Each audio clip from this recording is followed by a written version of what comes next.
On va parler de la responsabilité que le président Félix Tshisekedi a dans les massacres qui se passent à l'est du Congo. On voit beaucoup de gens mettre Rwanda is killing, Kagame is killing, l'Occident.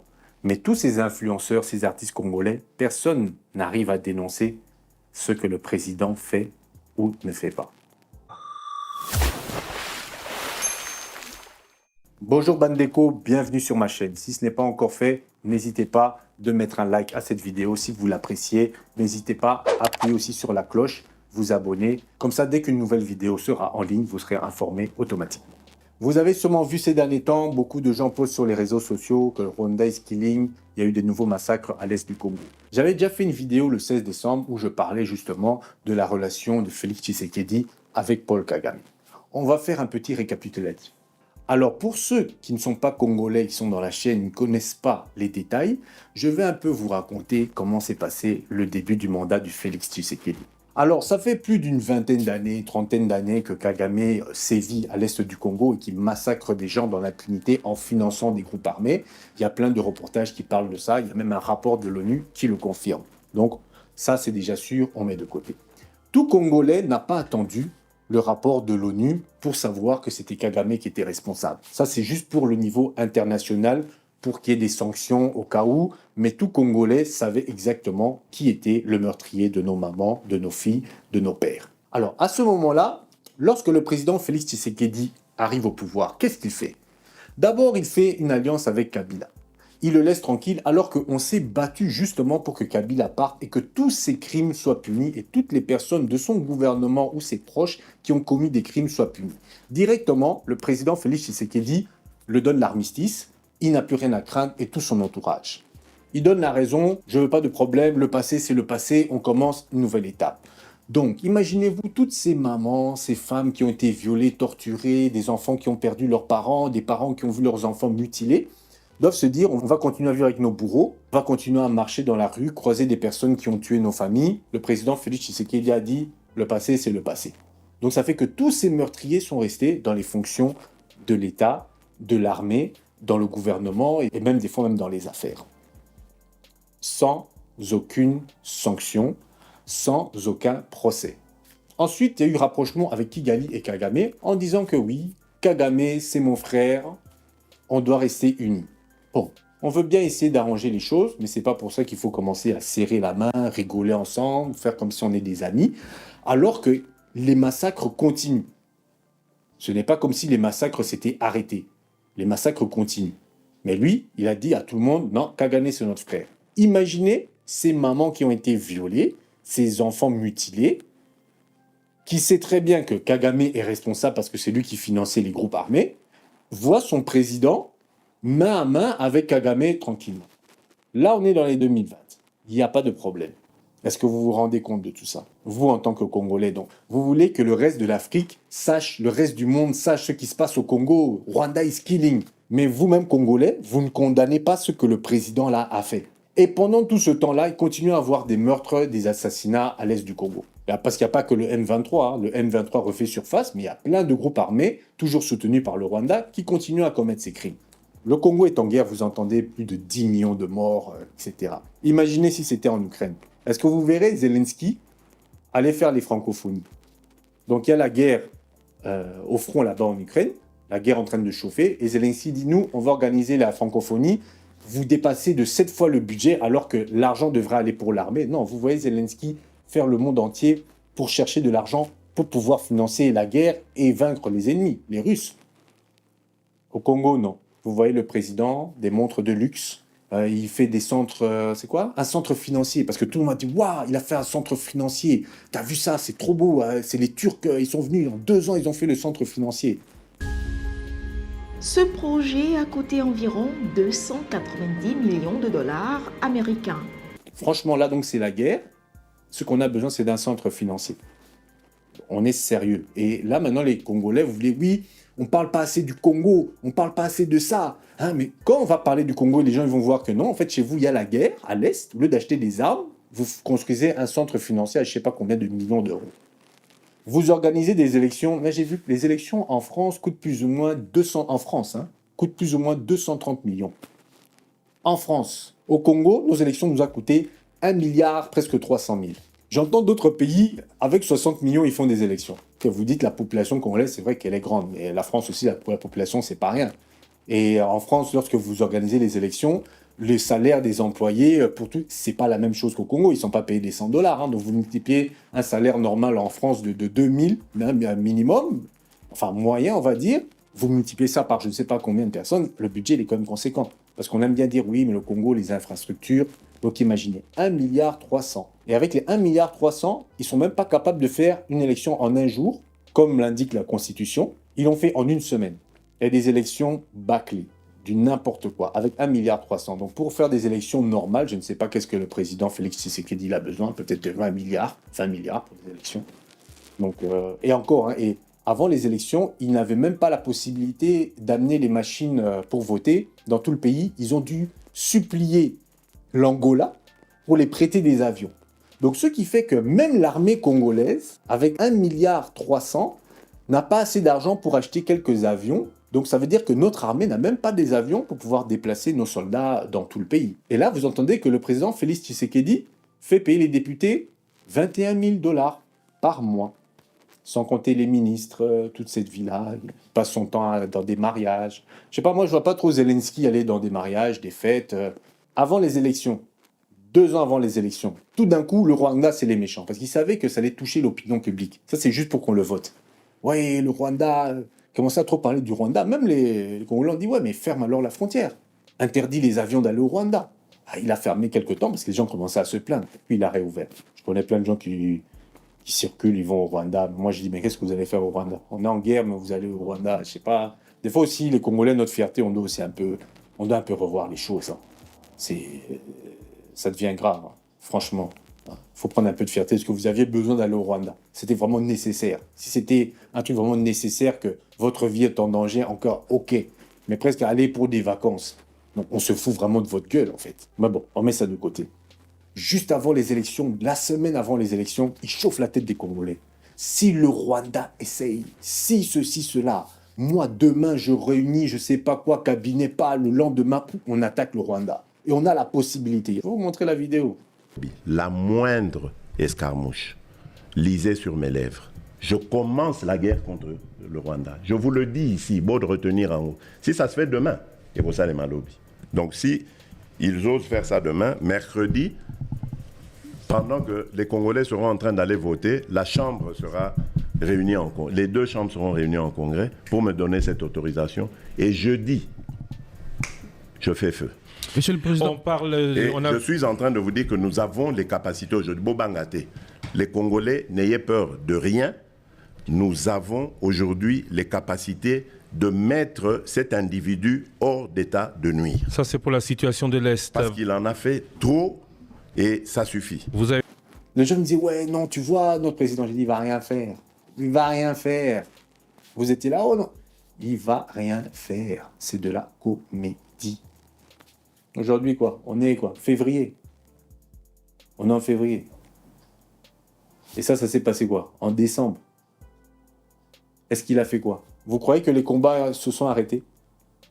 Mais 2 jours après les élections, enfin, après le premier jour d'élection, parce que les élections ont duré 7 jours, hein, ça c'est un truc formidable, les combats ont repris. Est-ce qu'il allait attaquer le Rwanda? La moindre escarmouche, lisez sur mes lèvres. Je vais réunir les 2 chambres en congrès, comme me le recommande la Constitution, et je vais leur demander l'autorisation de déclarer la guerre au Rwanda. Rien. Est-ce qu'il a repris des positions? Rien. S'il reprend une position, eux, ils en prennent 4 ou 5. Là, maintenant, la situation est vraiment dangereuse.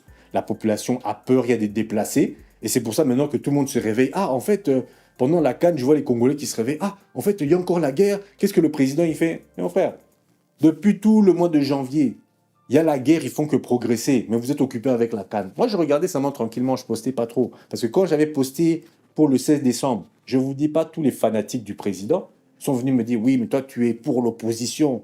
Ça va dire, l'opposition te paye. On m'a sorti des bêtises comme ça. Alors que moi, je veux juste défendre nos mamans. Maintenant, vous avez vu la collaboratrice de Kémy Séba. Il a voulu la mettre en prison. Maintenant, il veut faire taire la société civile. Urgence panafricaniste de Kémy Séba. Il a envoyé les services de renseignement pour venir les mettre en prison. Et vu que ça fait beaucoup de bruit, ils ont paniqué, ils les ont relâchés. Mais pendant qu'ils les ont mis en prison, qu'est-ce qu'ils ont fait? Ils ont pris leur GSM. Dans une autre vidéo, je vous parle aussi justement qu'il a laissé la cybersécurité à l'État d'Israël, donc les Américains. Quand ils prennent les téléphones, vu que c'est urgence panafricaniste, ils commencent à vérifier s'il y a des liens avec la Russie. Ils vont scanner tout le téléphone. Donc, maintenant, quand ils scannent le téléphone, vous croyez que c'est pour la République démocratique du Congo? Vu qu'ils ont donné la sous-traitance de leur cybersécurité à Israël, bah, c'est pour les Américains. Vous avez remarqué ce dernier temps, Anthony Blinken, il est en train de faire la tournée autour du Congo. Là. Il est passé en Angola, il est au Kenya, il est en train de discuter pour les problèmes du Congo. Maintenant, je vois les Congolais qui se réveillent enfin, ils vont manifester devant l'ambassade des États-Unis, parce que les États-Unis ont dit oui, il faut aller négocier avec les rebelles du M23.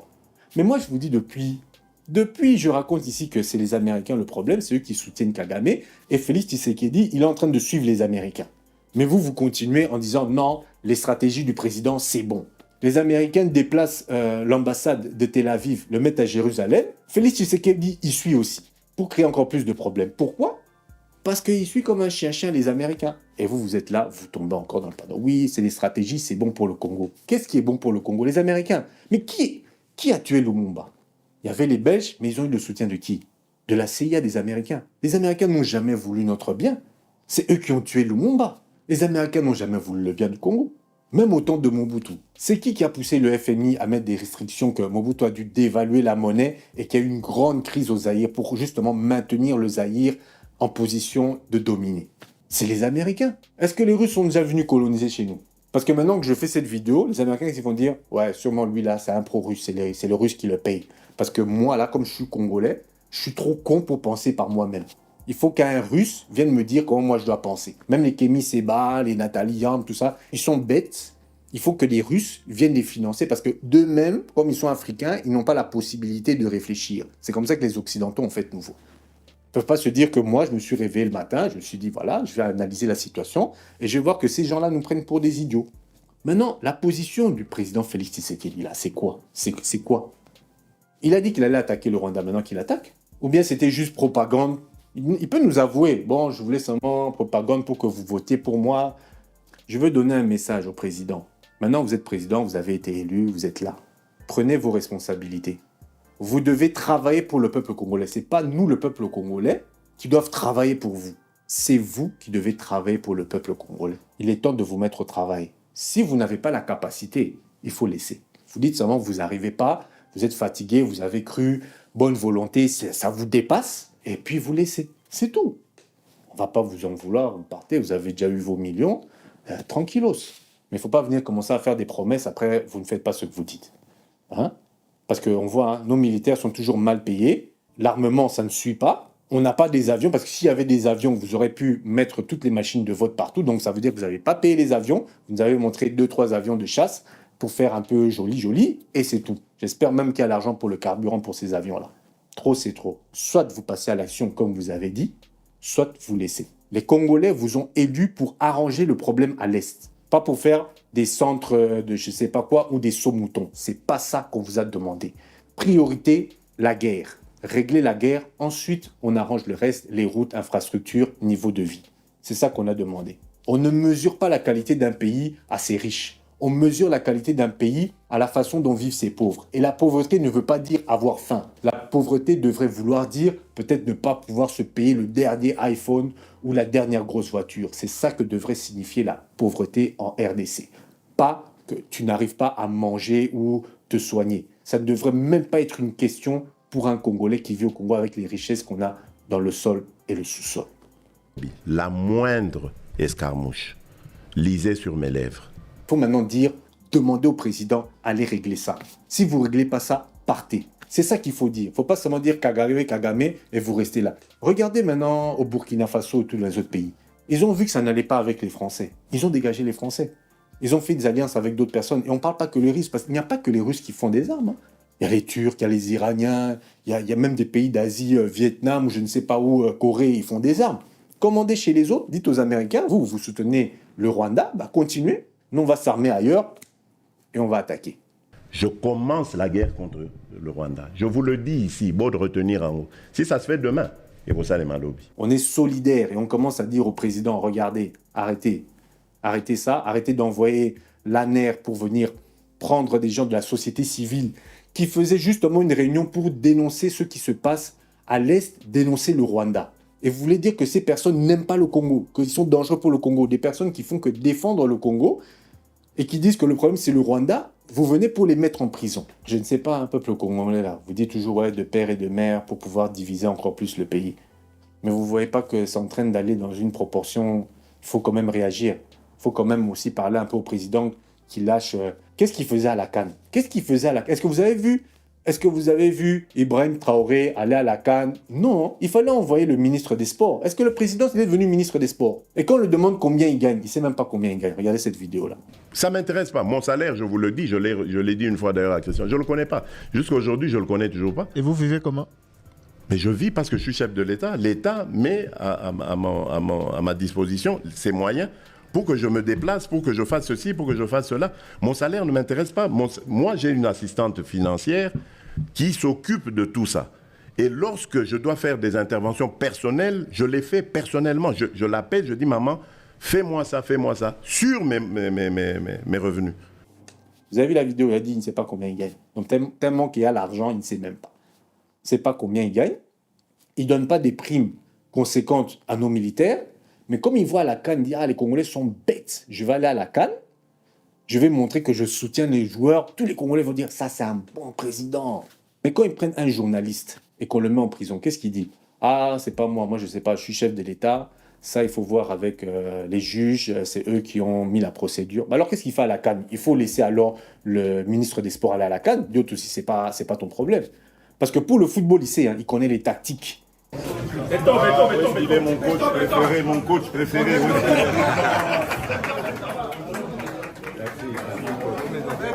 Merci. Un très bon coaching. Il connaît les tactiques de l'entraîneur, il connaît ci, il connaît ça. Maintenant, quand on le demande, oui, combien tu gagnes, il ne connaît pas. Quand on demande, oui, ce journaliste opposant, il a été... oh, je ne connais pas, c'est pas moi, je ne sais pas. Donc, il y a quelque chose qui se passe avec les opposants, je ne sais pas. Mais quand c'est le football sous l'impulsion du chef de l'État, là, c'est lui. Ce n'est pas le ministre des Sports, ce n'est pas l'entraîneur, non, c'est lui, le chef de l'État, c'est lui. C'est parce que lui, on dirait que c'est lui qui a nourri les joueurs, hein, c'est lui qui donnait à manger, qui massait les joueurs, c'est grâce à lui s'ils ont marqué, si voilà, le Congo est là aussi. Ce n'est pas vous. Si le Congo est arrivé là, c'est grâce au coach, c'est grâce à Chancel. Prenez exemple sur nos joueurs. Regardez, ils sont sur le terrain, ils ne fouillent pas. Nos joueurs, pendant la CAN, c'est pas que, oh, il y a un mariage, je pars vite à un mariage, oh, il y a une fête là-bas, il va à une fête là-bas. Non, nos joueurs restent sur le terrain, donc vous devez rester sur le terrain et aller au front, comme le font nos joueurs. Prenez exemple sur eux. Vous venez comme ça à la CAN, montrer que vous êtes le président. Ah, on va donner des primes, ça. Les joueurs sont déjà payés, ils n'ont pas besoin de primes. Ah, les enfants, je suis fier de vous. Bon, moi, j'ai l'habitude toujours de me laisser aller quand je suis heureux comme ça. Donc, il y aura la prime présidentielle pour ce match.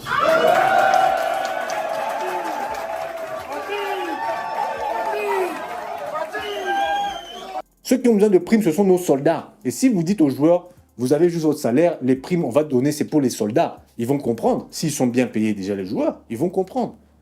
Mais vous venez faire votre cinéma là-bas. Et pendant qu'il était là, je vous montre la vidéo, pendant qu'il était là, les mamans étaient en train de crever. Hein.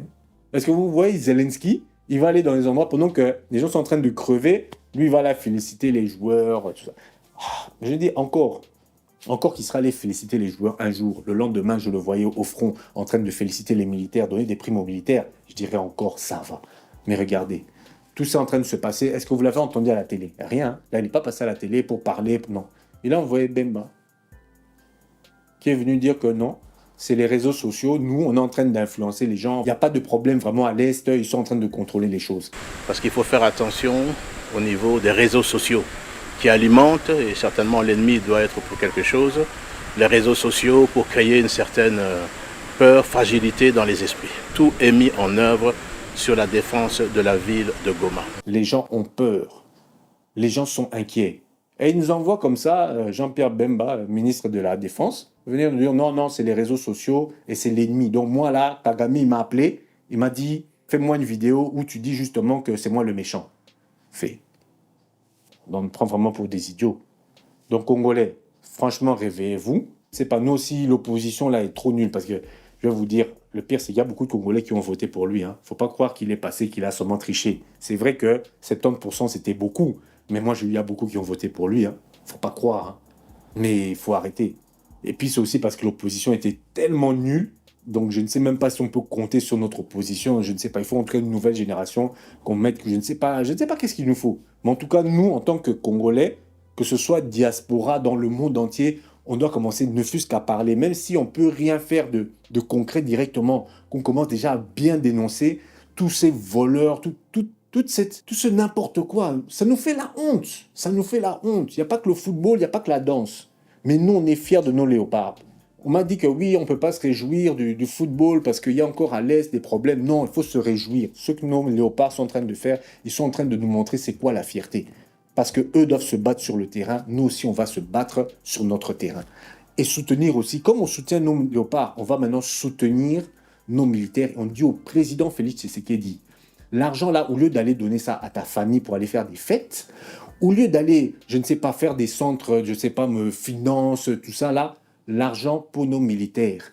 Maintenant, à l'instant là, il ne faudrait même pas qu'on donne même $1 pour construire même une route, 1 centimètre de route.